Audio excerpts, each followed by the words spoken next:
You're ready.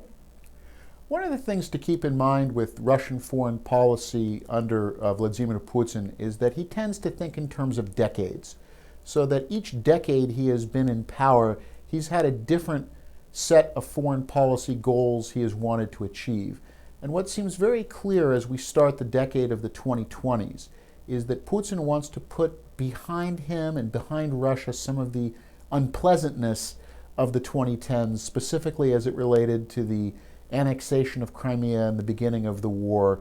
in Ukraine. And the way Putin hopes to do this is to shift the focus of Russian attention away from Eastern Europe towards the Middle East, because he believes that here, for a variety of factors,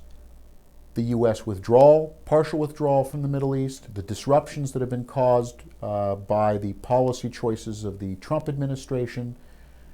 there's an opportunity for Russia to insert itself as a mediator, as a balancer, as a hedge, as an option for all of the countries of the region, whether it be Turkey, Iran, Iraq, Israel, Egypt, Saudi Arabia.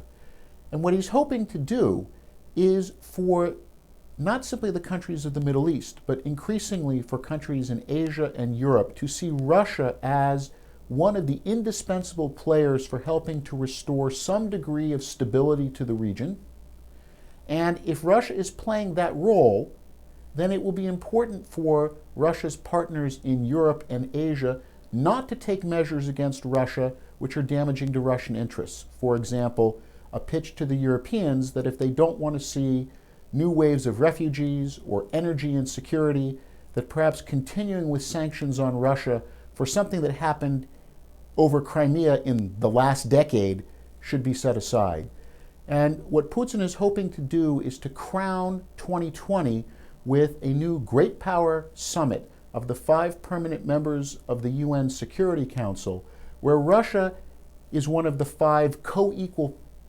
players in world affairs, not a junior partner to the United States or to China, but in fact setting the agenda so that Putin can portray himself and Russia as indispensable to global order moving forward into this decade.